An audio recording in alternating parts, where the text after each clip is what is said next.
The Addiction Podcast, Point of No Return, sponsored by Narconon Ojai. Hello, and welcome to the Addiction Podcast, Point of No Return. My name is Joni Siegel. I'm the host for this podcast, and my husband, Steve Siegel, is the producer. If you have a story you would like to tell, please reach out to us. When a person is addicted to drugs and or alcohol, the myriad of choices of treatment can be overwhelming. Narconon Ojai is an exclusive residential treatment program that addresses the mental, spiritual, physical aspects of addiction with a proven step-by-step, holistic, and completely drug-free step-by-step program that frees people trapped by addiction. For more information, call 1-866-231-5924. Today's episode is episode number 201. And today we will be interviewing a woman. Her name is Laura Stack. Laura Stack is a mother. She's the mother of Johnny Stack. Johnny Stack was born on February 7th, 2000 and died by suicide on November 10th, 2019 at the age of 19. He was an incredibly intelligent, funny, charming, and handsome young man. Johnny's mother, Laura Stack, who we'll be talking to today, started a group called Johnny's Ambassadors. Johnny's Ambassadors is a nonpartisan, nonprofit grassroots alliance of individuals and organizations around the globe concerned about the harms of youth marijuana use. Without further ado, let's talk to Laura Stack. Laura Stack, thank you for being willing to be on the podcast this week and telling yours and your son's story. My pleasure. Thanks for inviting me, Joni. I'm happy to be here. Thank you. So your son, Johnny, how did his history with drugs, how did that start? Well, Johnny began smoking marijuana at the age of 14 at a high school party. The marijuana kind of showed up in Colorado in 2012 when it was legalized for medical marijuana earlier. And in 12, it was legalized recreationally. So by 2014, it had kind of hit the streets, and there were some seniors at high school who were able to get their med cards, and they became the dealers. And he was a freshman in high school by that time. And of course, we had talked about drugs, alcohol, marijuana ad nauseum growing up, and had specifically told him, don't use marijuana. The expression was, we said it would eat your brain cells, which of course isn't exactly accurate, but Johnny had a perfect SAT score on the math portion. He had an 800 out of 800. He literally was a genius in math. And we always told him, hey, don't use marijuana because it will hurt your brain. We told him it would eat his brain cells.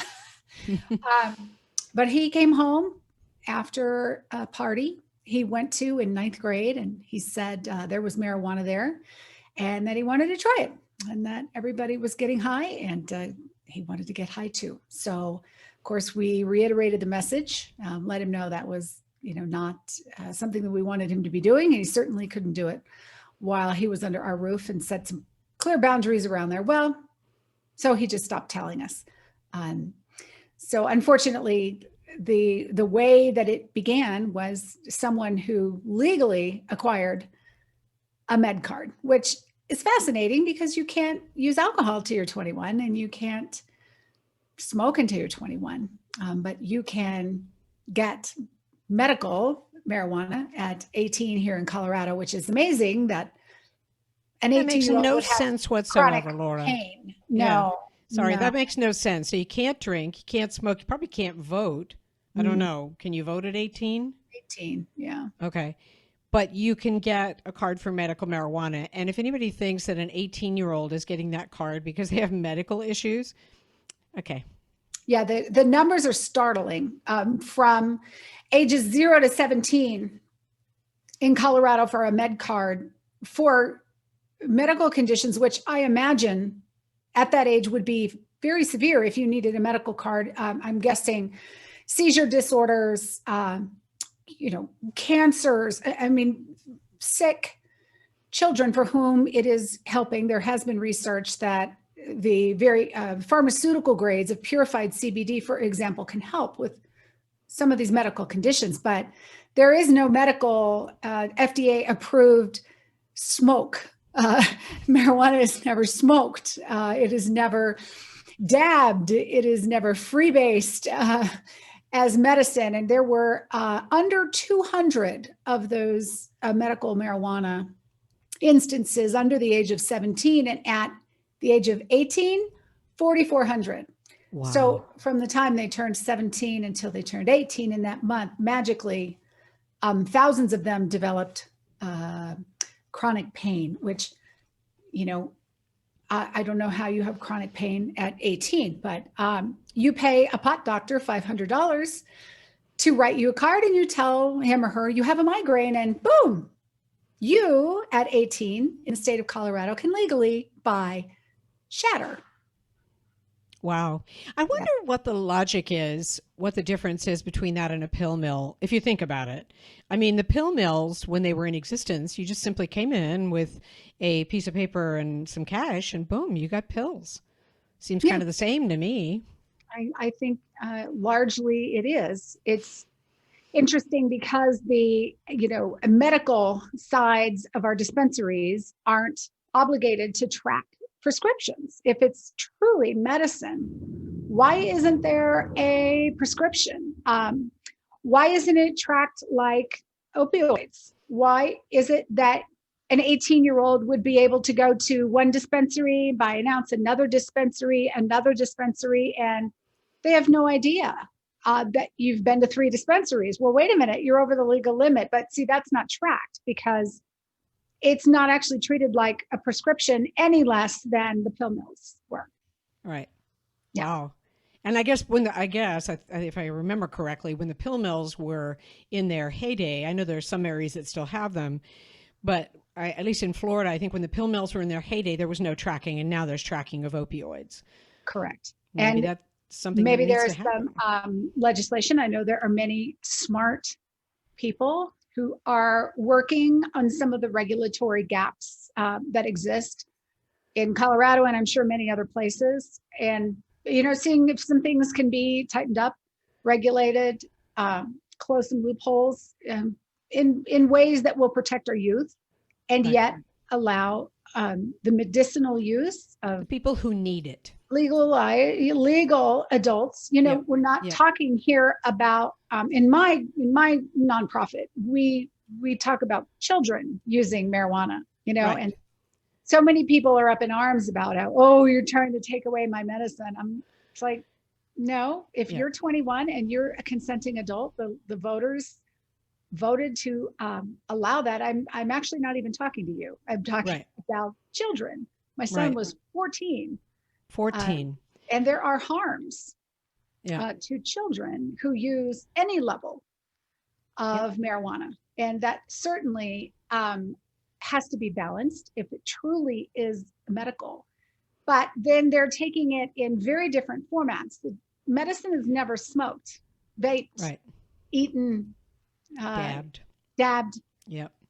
It's not wax. It's not shatter. It's in a controlled FDA approved format. So I don't want people to misunderstand. If you're an adult and you're legal and you feel like using it, it's your brain. It's your life. I mean, I would never use it. And studies have shown that there are harms still to adults. But, we focus on children and really educating parents and teens about the dangers of today's very high THC marijuana, especially on adolescent brain formation and mental illness and suicide. Most people have no idea. Laura, take us back to Johnny. What happened to Johnny? Oh, Johnny, was just a wonderful young man. If you go to johnnysambassadors.org, you can see how handsome he was. He was a beautiful, beautiful boy.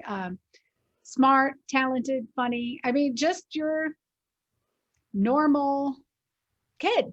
He had a brown belt in karate. He played piano. He ran cross country.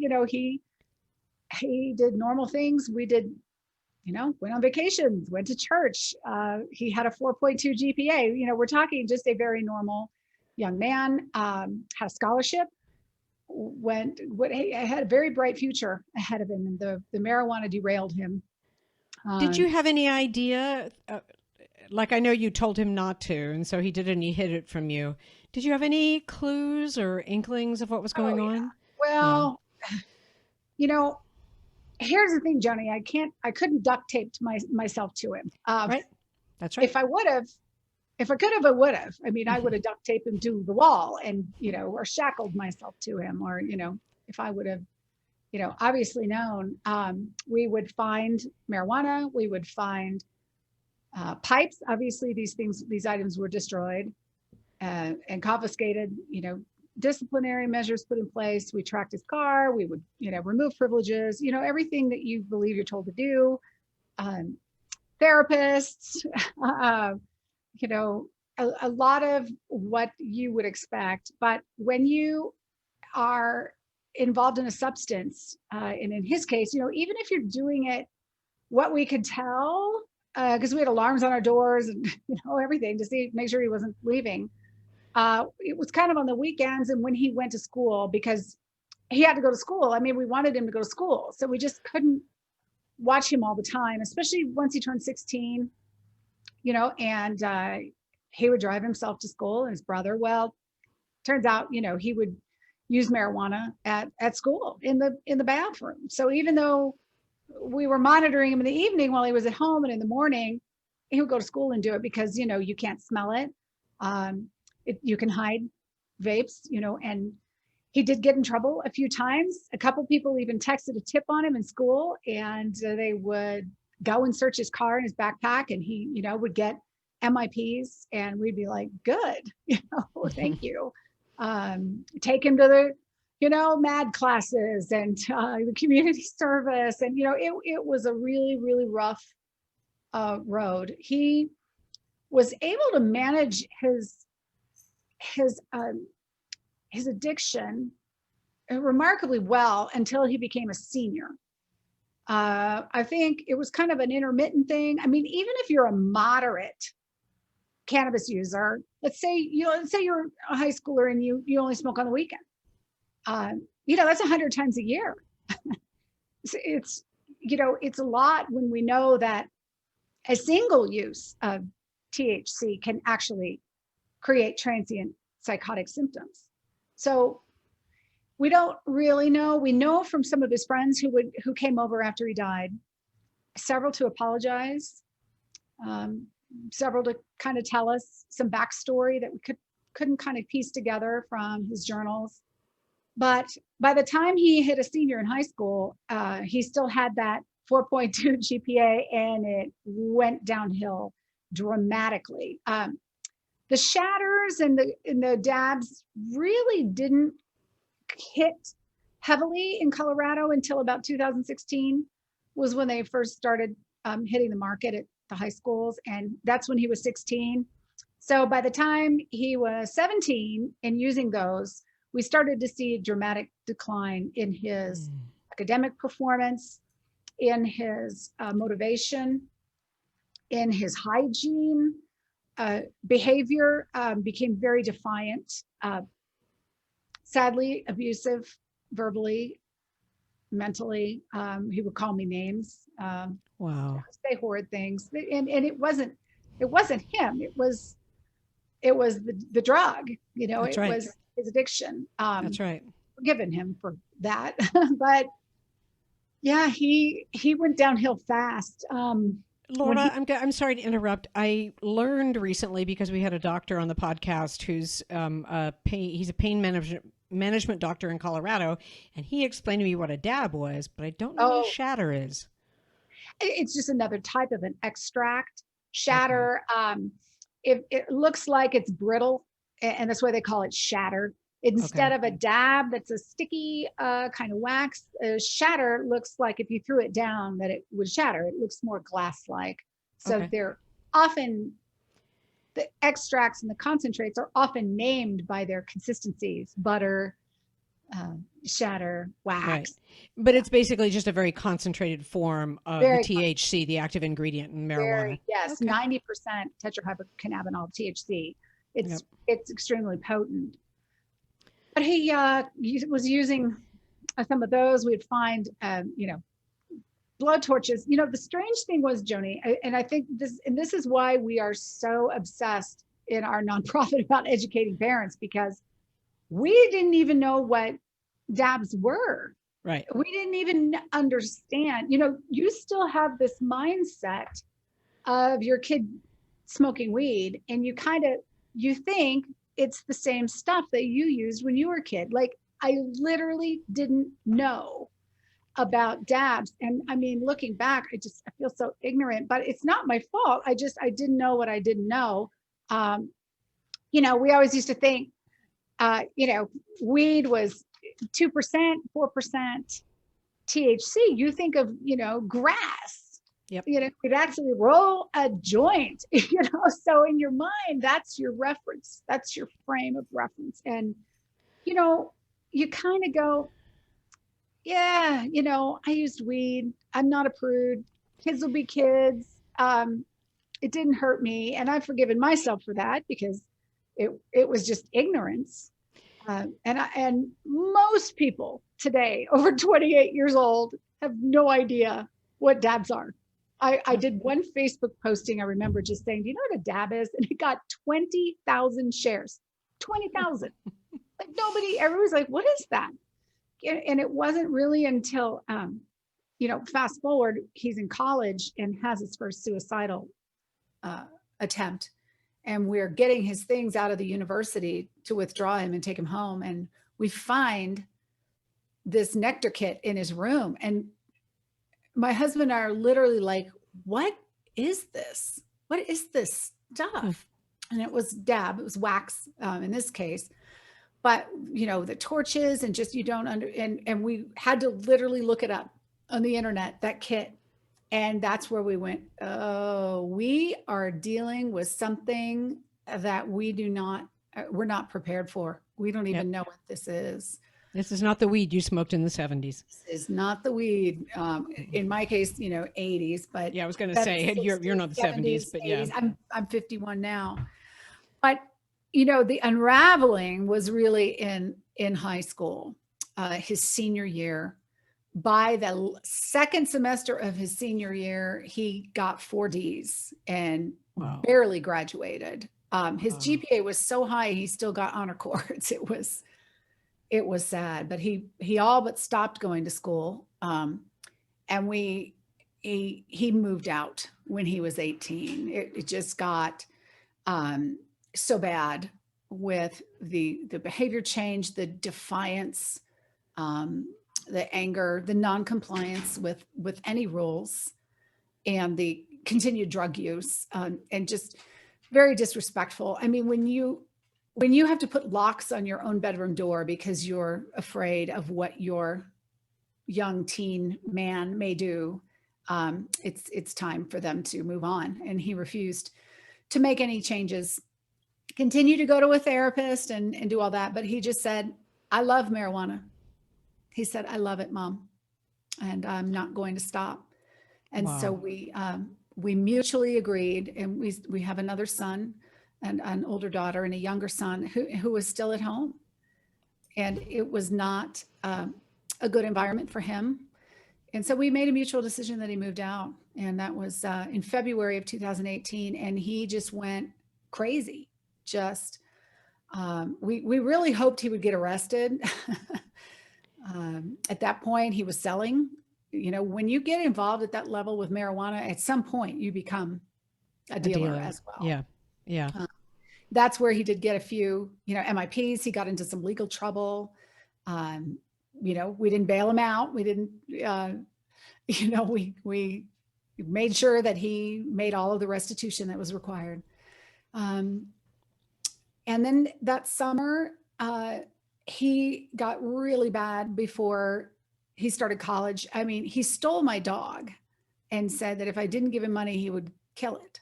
I mean, he started. Oh my God. Just really just becoming someone we didn't know, and we couldn't help him. And the problem at that point was he was 18. Right. And once you're 18, I mean, you have to understand, we called therapists, doctors, psychiatrists, programs, lawyers. Can we, be appointed guardians? And it was always no, he isn't a harm. He isn't a harm to himself. He's 18, and he actually took it a step further by contacting his doctors and removing permissions that were once granted when he was, younger. And then when he became 18, I couldn't talk to the school. I couldn't talk to any of the medical professionals. And when he went to Colorado State University on his scholarship, that fall, he was there for 2 weeks, and sadly had a roommate who came to CSU for the purpose of smoking weed. Wow. Moved from Michigan to smoke weed.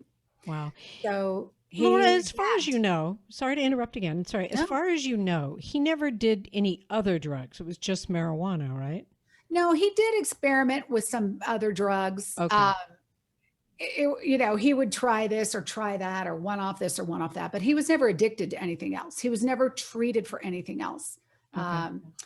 When he had his psychosis and the suicide episodes and things like that, it was always THC in his system. It was not other drugs. His official diagnosis from the first mental hospital was THC abuse severe. I mean, that is what is written on the paper.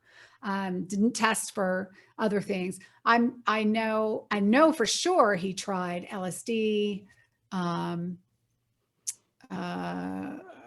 Adderall, but those were kind of one-off things. He didn't enjoy those for what, and he really loved the marijuana. So those were the things that he used all day, every day. And that ended up being his undoing. He texted me and he said, I'm not making friends. And, I said, that's normal. You've only been there 2 weeks. It's normal to be nervous about making friends. And he texted back, is it normal to feel like killing myself every day? And I said, no, that is not normal. Wow. So we had to go and withdraw him from the university at that point and take him home. And he said, I have been dabbing nonstop for 2 weeks. Wow.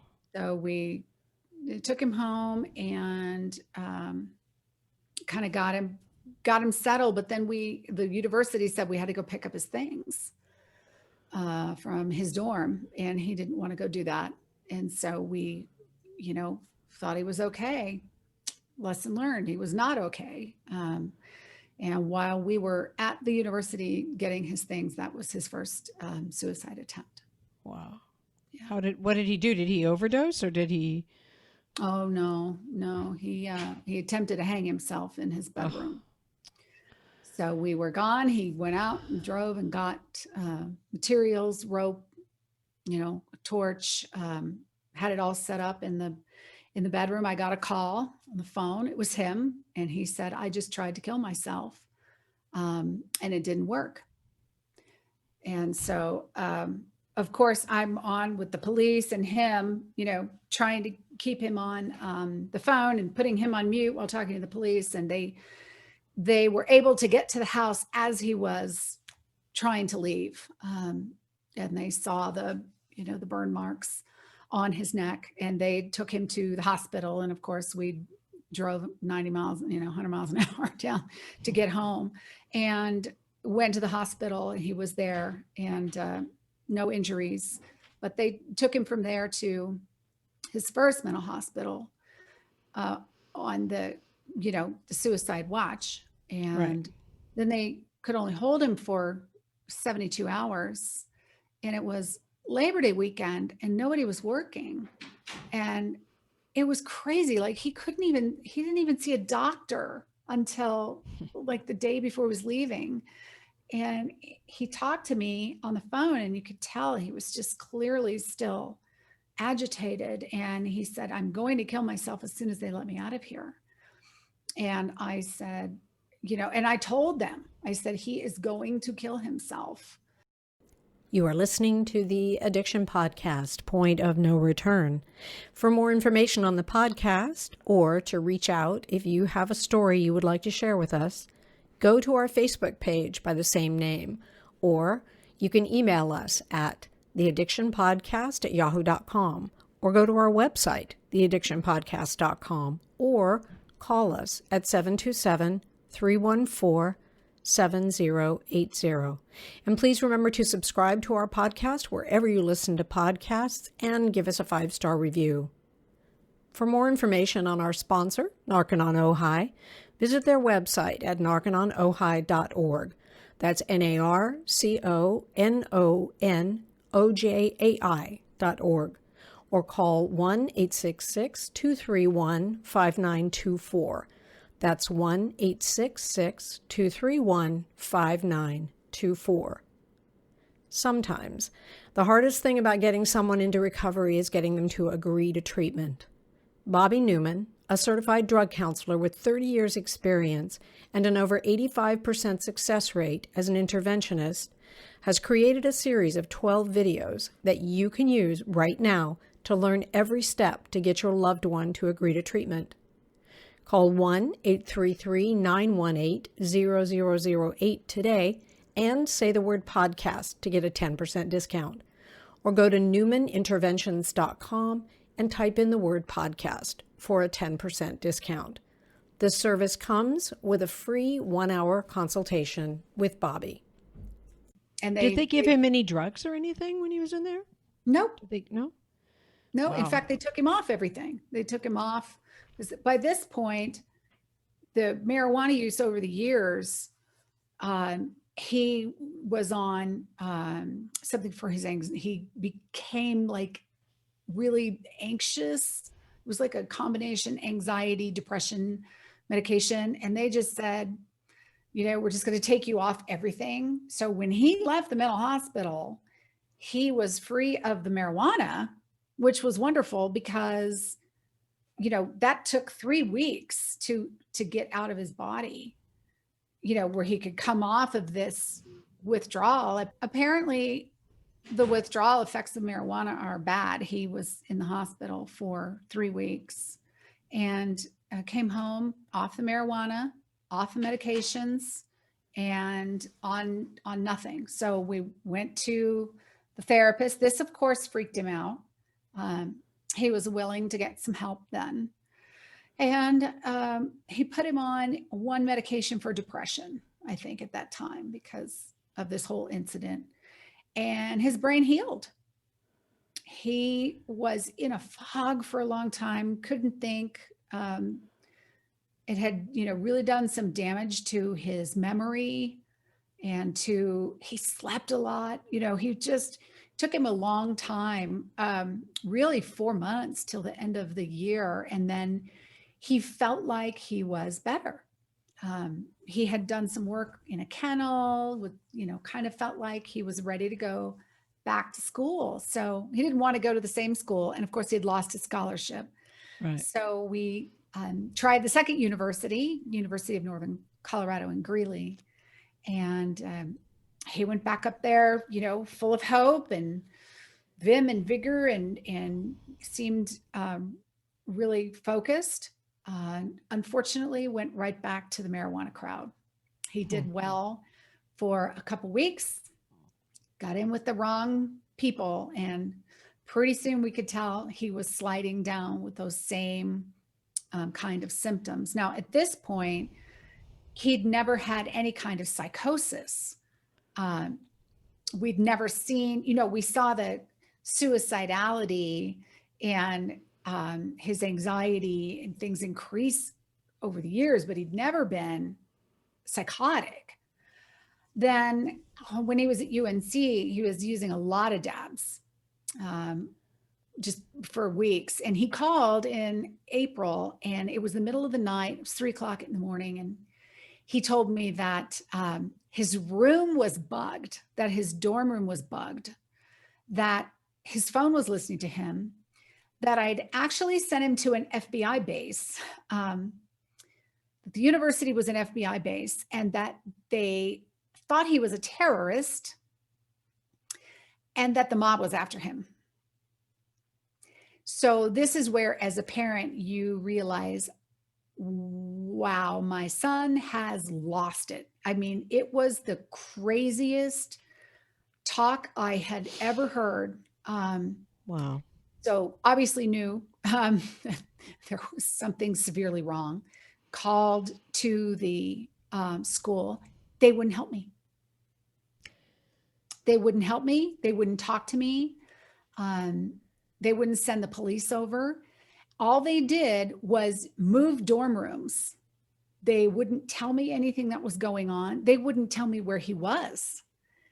And they switched him to a safe house at the university. He was in one hall. They moved him to another hall. I couldn't even find him. I didn't know where he was. All of a sudden, he showed up at our house, and he had left the university and had driven himself home, probably high, probably knowing that he was in trouble. But I mean, I think he must have had some kind of sense that something was wrong, and drove himself home. And because he was now 19, we had no rights. So I had to, with a psychiatrist, secretly conspire to call the police and have her talk to the police just to get him to be arrested. I had to have my own son arrested. It was one of the hardest things I've ever had to do, to watch him walk away in handcuffs, because he wouldn't voluntarily go to the mental hospital because he said, I'm not going to go back there again. Did you talk to him at all about, he didn't want to do any treatment of any kind, did he? He didn't feel he had a problem with marijuana and needed to get off of it. Is that? I kind of think he thought, figured out when his diagnosis with the first mental hospital was THC abuse severe. I think, that was a wake up call, but it's too compelling. It was just too, once he was away from us and we couldn't watch him, he couldn't resist it. He went back to it. So I think that he did know. I'm just wondering, and I'm just wondering, just curious, and maybe it's because you were observing psychosis, why not a rehab versus a mental hospital? Well, the mental hospital was just the first time. Okay. The second time, I was concerned that he was a danger to himself and that he would attempt suicide again. I got it. Yeah. So that's, I wasn't going to make calls and, try to figure out where to put him. Now, I did that while he was in the mental hospital, but the first time, no, this was a very dangerous, urgent situation. He was having a major mental breakdown and was clearly psychotic, and was destroyed his room. I mean, it was not a pretty scene. He needed to go to the hospital. It was an emergency. Understood. So that's the difference. And this was when now? This was 2019. When? 2019, April. April. Okay. Yeah, when he had his first psychotic break. And of course, told them all about the marijuana. And when you're in the mental hospital, of course, you have to be sober. You don't have access to your drugs. Right. He was horrible to me. I mean, the visits, just toxic, lethal, horrible. And the psychiatrist there said, I don't see a way for him to come home. He is, they were afraid that he would hurt me. He was so out of his mind and potentially violent. So he was in the mental hospital for a time, put on an antipsychotic because they recognized, like I did, wow, this person, they're really out of their mind. They tried Abilify, and it seemed to work. And he was on that for 3 weeks, I believe. And then whoosh, he all over his body developed this massive breakout of hives. And I remember we were so disappointed because it seemed to be helping him, where he seemed maybe to think, okay, maybe the mob is not after me, maybe there is something wrong with my thinking, before, where it's like, no, there's something wrong with your thinking, you're the one whose brain is not working. So that was disappointing. We had to move him to another one, and it made his face twitch. He got all kinds of, uncontrollable muscle twitches. I mean, poor kid, you can't blame him for not wanting to take this stuff. And then they put him on another one where he felt like he was asleep a lot, and this is a brilliant previously child. And he just felt like he was always asleep. So at some point he went off of it, and we are not exactly sure when that happened. We have a suspicion from the timeline. But he tried to go back to a third university, one class, Colorado Technical University. And he wrote a paper about what his 5 values are. And the first one was altruism, helping others. He talked about gratitude, enthusiasm, conviction, patience. And he said that that's what he was going to try to do, and that he was going to try to be sober, and that, you can't judge people by, smoking a plant, and that he was going to be a better person, and that he really tried valiantly in the last 5 weeks of his life. His toxicology report was actually clean. Wow. He had, from his texts that we could see to his girlfriend, we got into his phone, thank God. His last dab was 5 weeks before he died. He had a falling out with his girlfriend. She was a dabber. She dabbed every day, and he joined her, and pretty soon dropped out of that third school. They broke up, and he didn't go to school, but he worked. He asked for a puppy.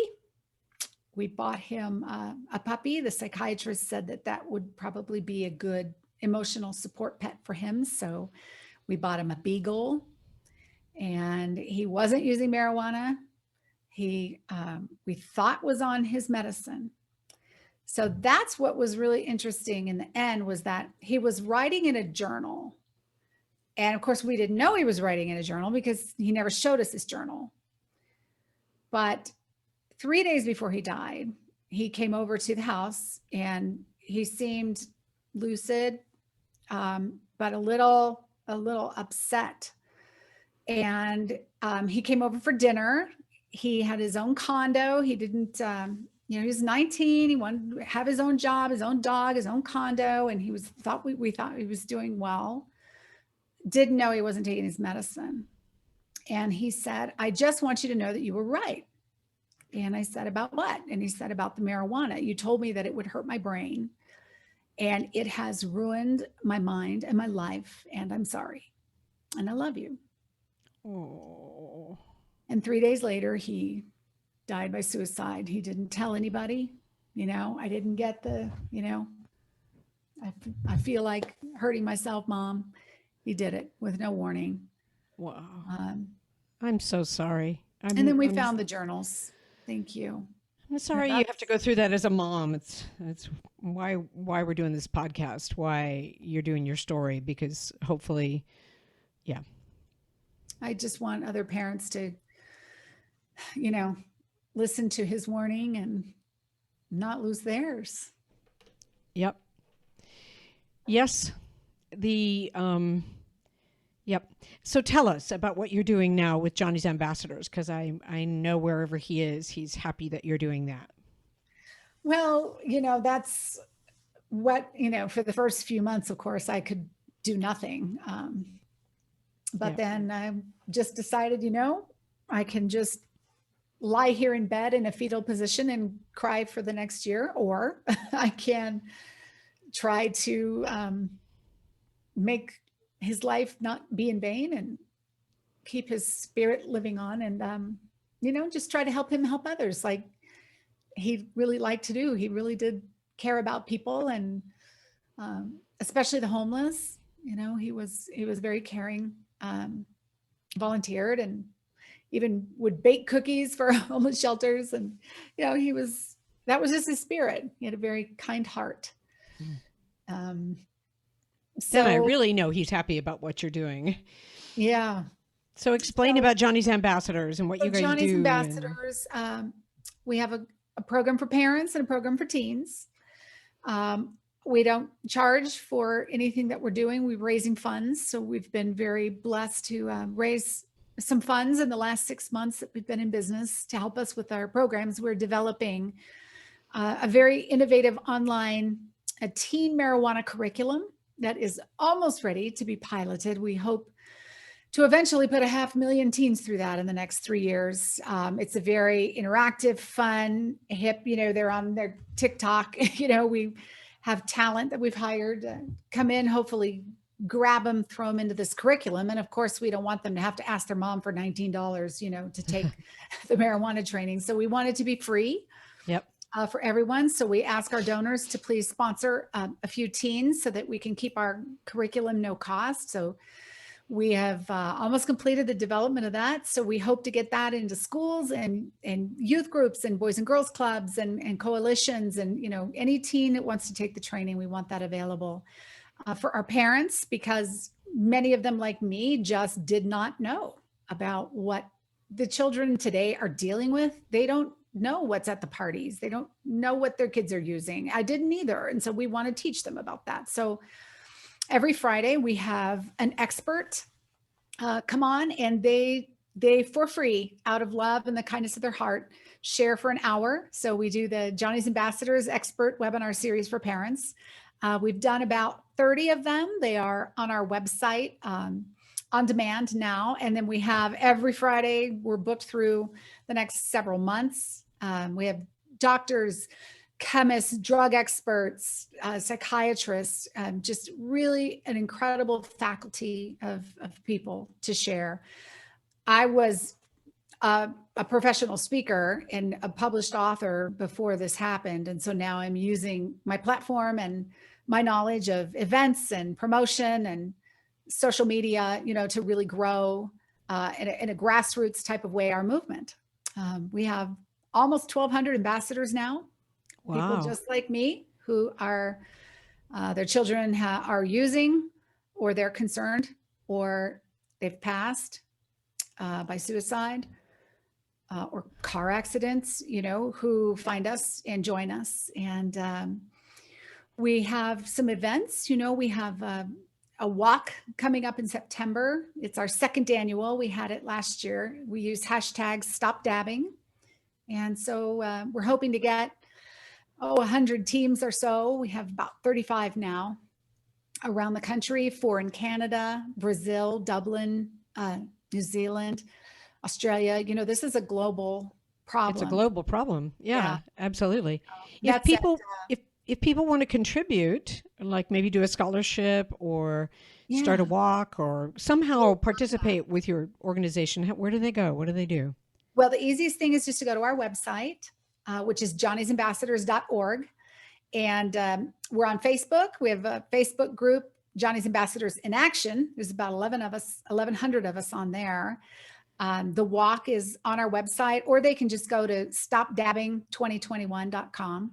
Okay. And that will throw them over to the website, and they can walk virtually. You can walk in your neighborhood. Many people are getting teams together and doing 5Ks, but it doesn't have to be complicated. It can be just around the block. Right. We're going to do some work for 420 Day. My newest book, telling Johnny's story, will be published on July 10th, which is 7/10, which is Dab Day, which many people don't even know there is a Dab Day, which is oil spelled upside down. Okay. So that in the marijuana culture is an important day. So I'll be publishing my book on that day. The teen curriculum will be coming out. There's just a lot of different ways to engage. It just depends how people want to join us. It can just be read our weekly blog and just try to understand more. We have a research database, about 100 hours of work put into a research database that they can get educated and watch some of our videos as well. Wow. Well, thank you for everything that you do. I sincerely hope that your story scares the bejesus out of some parents who might be listening. I am very serious about that. If they think that what children are doing today with marijuana is what my husband and I may or may not have done back in the 60s and 70s, it is not. I don't know how many times we have to say it. And I don't know how many lovely people like you, Laura, have to lose your child to this thing. I hope we scared people. I really do. If you're a parent and you think your child's doing marijuana, you need to take note. Help. Yes, get some help. It's very harmful. We all have to work to save our youth from the harms of marijuana. They're definitely, it's causing a problem. It's narcotic strength. It can be freebase, just like crack. It's very scary. And you may know this, Laura, but when we had Dr. Kenneth Finn on the podcast, he explained that I didn't know that the marijuana of today is stronger than the marijuana when Colorado legalized it. There's more THC today than 4 to 6 years ago. And I didn't know that. As much as I know, as many people as I talk to, I didn't know that. Yeah, the concentrates weren't out when it legalized. The voters voted for something very different than what is in Colorado today, just 8 years later, because it's not a plant anymore. When it was voted in, it was a plant, and now it's a chemical. Yeah. So it's like the wild, wild west of weed out there. There's just a lot of changes that have happened, and it's completely unregulated. Yep. And what's out on the street now is very dangerous. Yep. Laura, thank you for telling Johnny's story, for telling your story. Thank you for having me. You are more than welcome. And like share I said, Johnny's warning with others. Perfect. I hope you enjoyed the interview. I said it in the interview. I'm going to say it again. If you know somebody that is dabbing or abusing the current marijuana, you need to be scared and you need to do something about it. And if you're a parent and you still think that the marijuana that your child is doing is the marijuana that you might have experimented with in the 60s, 70s, or 80s, it is not. It is lethal. It is mind altering. It is intelligence altering. And I don't care how many of you out there disagree with me. Make no mistake, I'm not talking about medical marijuana. I'm not talking about those individuals who are at the end of life, who have cancer, who need the marijuana to manage their pain. That is not what I am talking about. I am talking about young people becoming addicted to the very high levels of THC in the marijuana of today. I'm not going to apologize for it. You want to take exception with it? Be my guest. But if you're a parent and you have a loved one that is abusing marijuana, you need to do something about it, and you need to do it now. We'll talk to you again next week. You have been listening to the Addiction Podcast, Point of No Return, sponsored by Narconon Ojai. For more information on Narconon Ojai, call 866-231-5924 or visit www.narcononojai.org.